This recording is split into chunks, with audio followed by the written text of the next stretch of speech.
கேட்கல. அவர் எப்படி செத்தார், நம்முடைய சகோதரர் எவ்வாறு இறந்தார் என்று யாருக்குமே ஒரு புரியாத தெரியாத தெரிய வாய்ப்புல யாரும் கேட்கறது இல்லை. நாங்க ஒரு 7 மாசமா தொடர்ந்து பயணித்தோம். நானு, சிவகுமார், கணேசன் 3 பேரும் எங்களுடைய சபை சார்ந்து இந்த ஆண்டு புவி வெப்பமடைதலை பத்தி எடுத்தோம்.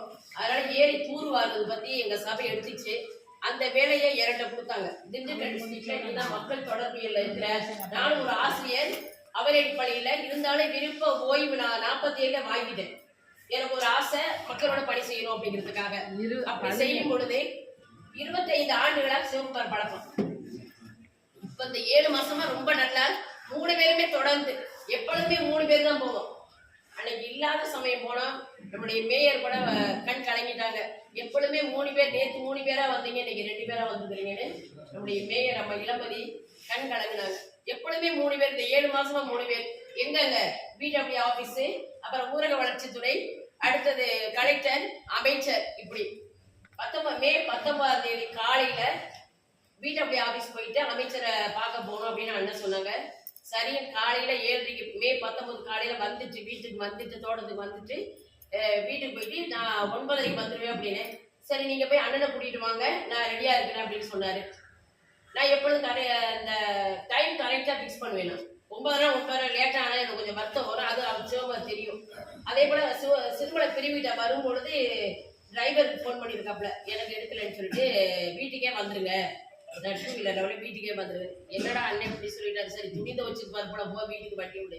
அப்படி வீட்டில் போய் விட்டா நான் வண்டி எப்படி இறங்கல கீழே, நேராக அவங்கள சீக்கிரம் போடணும்.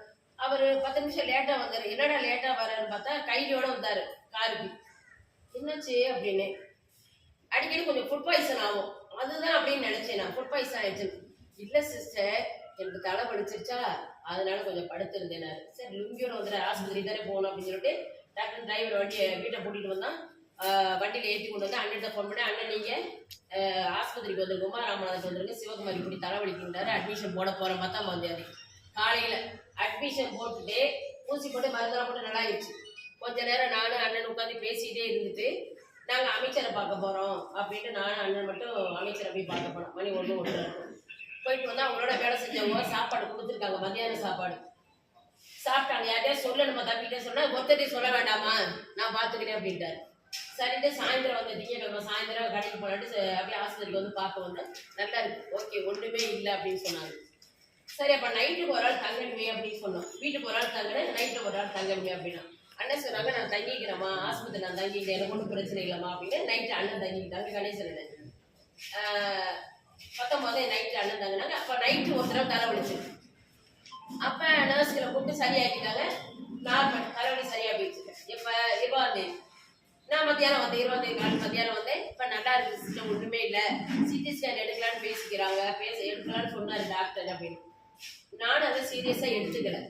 தலைவலி தானே, நான் என்ன பற்றி சொல்றேன், எனக்கு அப்படி தலைவலிச்சிச்சுங்க குளிக்கிறாரு ஒரு நாள், அதெல்லாம் சரியா போயிடும், இதெல்லாம் பெருசாக எடுத்துக்க வேண்டாம், இதெல்லாம் சரியா போயிடும், மனசு நல்லா வச்சுக்கணும், மனசு அழுத்த வேண்டாம், நல்லா வச்சுக்கலாம் அப்படின்னு புத்தியை சொல்லிவிட்டு எனக்குள்ள புத்தி சொல்லிட்டு போயிட்டோம். செவ்வாய்க்கிழமை 20ஆம் தேதி அப்புறம் சாயந்தரம் வந்தேன். நான் ஆஸ்பத்திரிக்கு வந்தோம். சாயந்தரம் ரொம்ப நார்மலாக இருந்தார், எதுவுமே இல்லை, சூப்பராக இருந்தார். அப்போ நினைவேந்தல் 22ஆம் தேதி நம்ம அங்கே திருவள்ளூர் படையில் நினைவேந்தல், போப்பு இறந்த 30 நாள் நினைவேந்தல். இவர் தான் ஒருங்கிணைப்பாளர். எல்லாருக்கும் அனுப்பிட்டு இருந்தார். அனுப்பாதவங்களுக்கு நீங்கள் அனுப்புங்க, உங்கள் வேலை இந்த வேலை. நாங்கள் 2 பேரும் போய் மேயரை பார்க்க போகிறோட்டு நானும் மேயரை பார்க்க போனோம். சாயந்தரம் 7 மணி இருக்கும் 20ஆம் தேதி. அப்போ மேயர்கிட்ட ராஜபாட்டு துணை மேயர்கிட்ட போனோம். அப்போ சிவகுமார் பற்றி பேசியிருந்தான். அவர் வரணும், உடம்பு சரியில்லாம போயிட்டாரு, ஆஸ்பத்திரி இருக்காரு, இப்போ நல்லா இருக்காரு, டிஸ்சார்ஜ் பண்ணி போகலான்னு சொன்னாங்க டாக்டர். இப்போ வீட்டுக்கு கூட்டிகிட்டு போகிறோம், நாங்கள் போய் தான் கூட்டிகிட்டு போகணும்னு ராஜபாட்டை பேசிகிட்டே உட்காந்துட்டு அப்புறம் ஒரு 7-7:30 போல் வந்த 20ஆம் நைட்டு செவ்வாய்க்கிழமை. இவர் ரெடியாக எடுத்து வச்சுட்டாரு, பேக்கில் எடுத்து வச்சுட்டு உட்காந்துருந்தாரு. இன்னும் இவ்வளோ நல்லா உட்காந்துருக்கிறீங்களா, ரொம்ப நல்லா இருக்குமா, எனக்கு ஒன்றுமே பண்ணல, நல்லா இருக்கிறேன். இப்போ வீட்டுக்கு போனால் 5 நாள் மாத்திரை கொடுத்துருக்காரு, இதை பார்த்துக்கிட்டு சாப்பிட்டு வந்து அப்புறம் சிடி ஸ்கேன் எடுத்துக்கலான்னு சொன்னார். கூட்டிகிட்டு போனால் மீனாட்சி பீச்சில் 2 இட்லி சாப்பிட்டாரு, நான் சாப்பிட்டேன், அண்ணன் சாப்பிட்டாங்க, டிரைவர் எல்லாரும் சாப்பிட்டோம். வீட்டில் கொண்டே விட்டோம். 9 மணி இருக்கும். வீட்டில் விட்டுட்டு காலையில் என்ன சாப்பாடு இருக்கணும், ஏன் சாப்பாடு நானே வருவேன்ல, தோட்டத்துக்கு நானே வண்டி எடுத்து வந்துடுறேன் அப்படின்னு சொன்னார். சரின்னு விட்டுட்டு போயிட்டேன் வீட்டுக்கு. டிரைவர் அனுப்பி விட்டேன், எதுக்கு தனியாக இருக்க. காலையில் வாக்கிங் போயிட்டு நான் 7 மணிக்கு எப்போது கூட வருவார், 7-7:15 வருவாருன்ட்டு நான் வந்து 7 மணிக்கு ஃபோன் பண்ணேன். ஃபோன் பண்ணால் எடுக்கலை. என்னடா ஃபோன் பண்ணி எடுக்கல அப்படின்னு சொல்லி அப்புறம் டிரைவர் ஃபோன் அடித்தேன். எடுக்கல. அண்ணா கொரட்டை விட்டு நல்லா தூங்குறாரு, கொரட்டை சத்தம் கேட்குதுன்னாப்புல.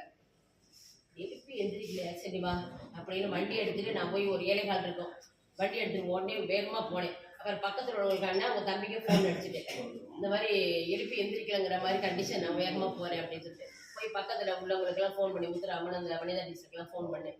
நான் போய் பார்க்கும்போது அந்த பொசிஷன் எனக்கு வந்து ஏற்புடையதாக இல்லை. அப்படி போல ஃபிட்ஸ் வந்துருக்குன்னு நினைக்கிறேன். அப்படியே படுத்திருந்தாங்க, பேசில கண்ணெல்லாம் மூடிதான் இருந்துச்சு. நான் போய் பார்த்தேன். பார்த்துட்டு என்ன பண்றது, ஒரே ஒரு பொம்பளையால அவ்வளோ வெயிட் எதுவுமே இல்லை, காலு கை எதுவுமே, பயங்கர சூடு.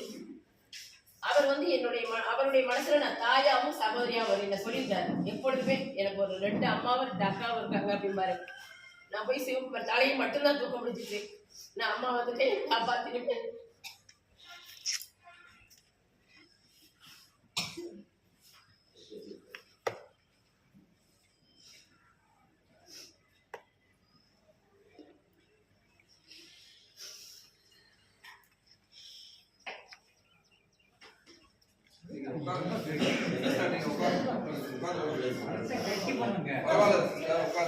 ரொம்ப கஷ்டப்பட்டேன்.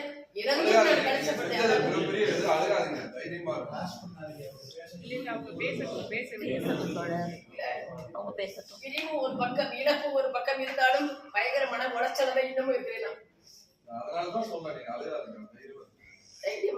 சிவகுமார் கூட தானே இருந்தாரு. வருவார், மீண்டும் வருவார். அப்ப 108க்கு போன் பண்ண சொல்லி அனுப்புவார். முத்துராமன் கூட இருந்தாரு. அப்புறம் பக்கத்துல டீச்சருடைய பையன் கூட வந்து சிவகுமார் அம்மா வந்துட்டே காப்பாத்தல, பெருசு ஒண்ணு இல்லப்பா அப்படின்னு காதுல கத்துனேன்.